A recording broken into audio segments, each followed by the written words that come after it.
Hi, we're here to introduce to you the business model canvas. The business model canvas are built by 9 blocks. These can be separated into 4 different sectors.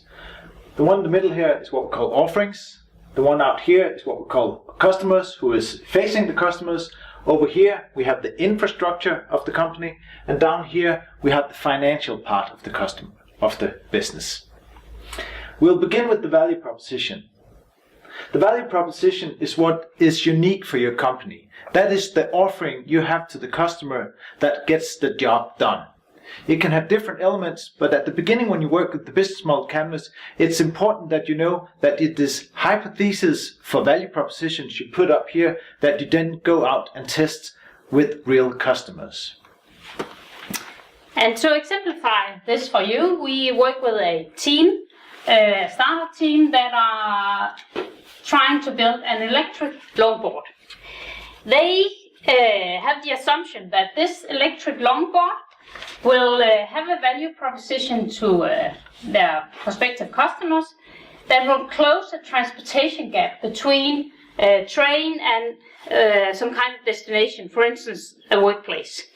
They foresee that the value proposition will be that the electric longboard is carryable, so it's easy to take with you, and that it has some coolness, and that it is motor driven. So the electric longboard is motor driven.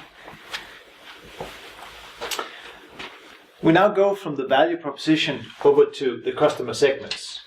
Who are your customers? Who are the people that you're going to offer your value proposition to? And what type of market is this?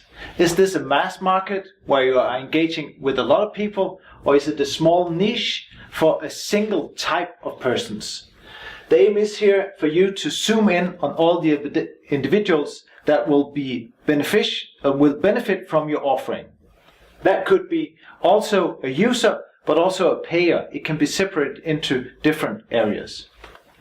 So, for instance, this team, they have an assumption that the target group for their product will be young commuters in larger cities. And they also have an assumption about that some other type of customers that will not be users but will be payers could be companies who have many commuters employed. But you also have an issue with getting the value proposition out to the customer segments. And for that we use channels. Channels is a way to describe how you as a company will reach your customer segments. It could be a store, a front end, where people can actually see your company and see your offerings in your value proposition.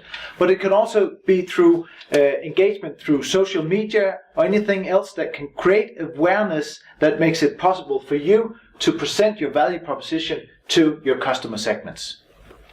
So again, in this case of the electric longboard, the team operates with some assumptions about that they will have a sales channel, which will be either all a web shop and retail shops.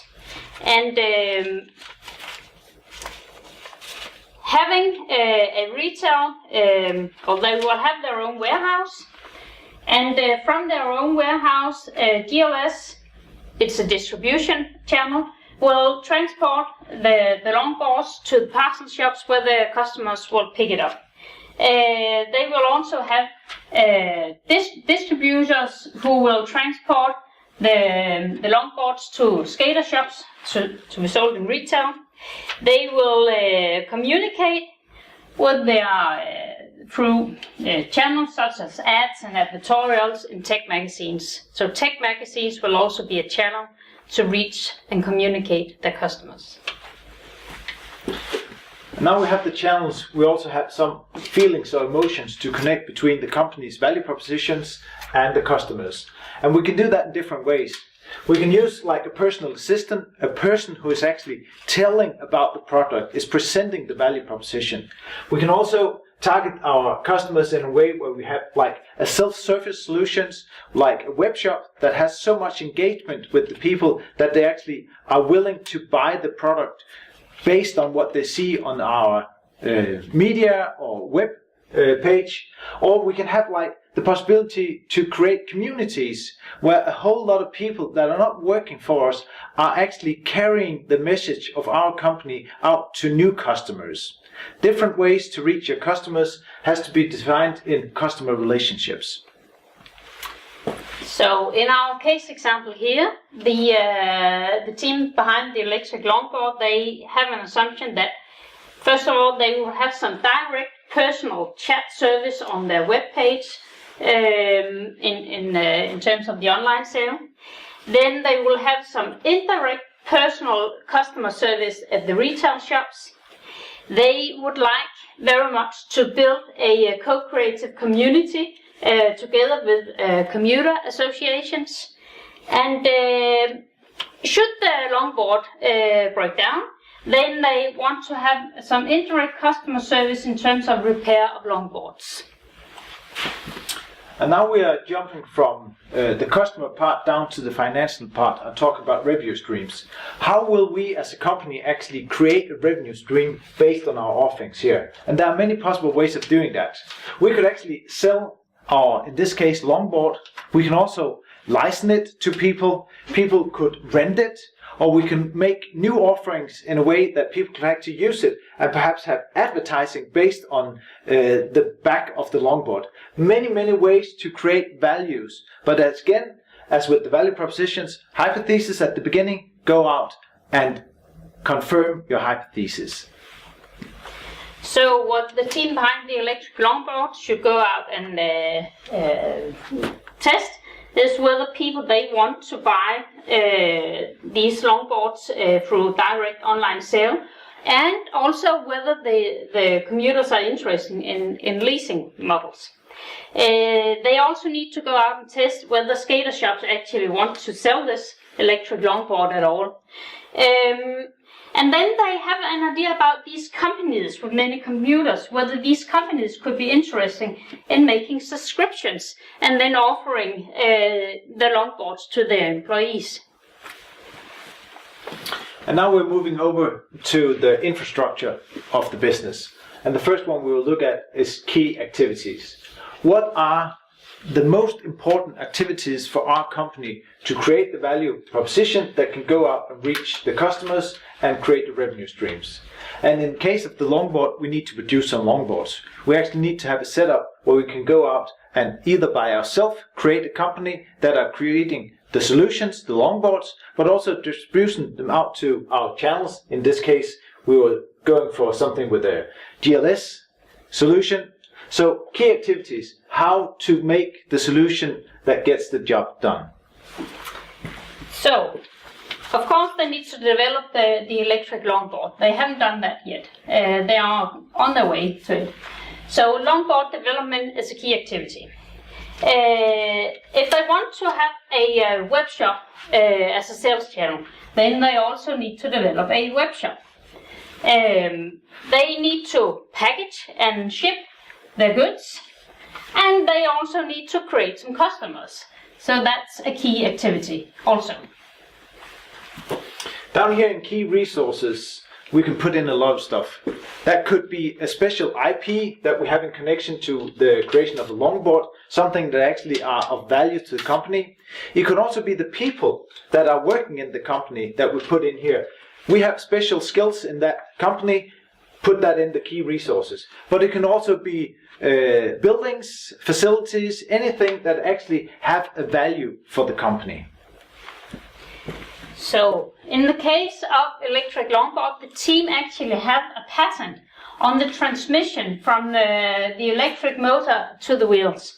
And they believe that this patent is a critical resource for them. They also have currently the first version of a functional prototype. So this is called a minimal viable product that they can go out and try to make a first sale at their customers with. Resources that they will also need to have in-house are staff. They need some technical staff that can make the actual longboard development. They need someone who can interact with the users and build up a market. They need someone to take care of attracting investors and taking care of all the administrative work in the company. And they also need someone who is responsible of the sales. And then a key resource is money. And they need to find out also how many money do they need to get this business up and running. Over here we have key partners. One of the reasons that many customers are actually venturing into a new business is that they have a connection with existing partners. That can be de-risking the value proposition in the company. So over at Key Partners, we can outline all the other companies or even people that are interesting or have the possibility in helping our company reach our goals, distribute the value proposition out to the customers. It could be through joint ventures, it can be through partnerships, but it can also be through renting in facilities where Key Partners can help us build the solutions. It can also be piggybacking on the existing company who also have a distribution channels that we can use. Key Partners has to be listed over here, and again, you have to go out and validate if this is actually working and can support your company. In the case here, they need some sub-suppliers as key partners to deliver the materials needed for the longboards. When they have a product version which is ready for large-scale production, they will also need a manufacturer with an assembly line. And then they also want to, during the development phase, they want to be key partners with these commuter associations, so that these associations can be a mean to reach users of the longboards and get some user feedback. And they also want to partner up with the skater shop so that they have a sales channel there. The final part down here is this cost structure. And in that way, we are trying to put in all the people or the money that we bring into the company, but also the expenditures we have in the company. Do we run a company that are cost driven? For example, like a low budget airplane company that wants to take you from A to B at the lowest cost?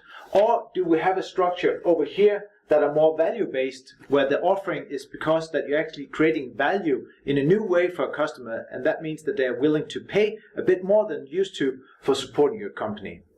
Also over here we have our fixed costs, rent for houses, everything we have in expenditures, salaries over here, so we can make sure that we actually have a sustainable business model.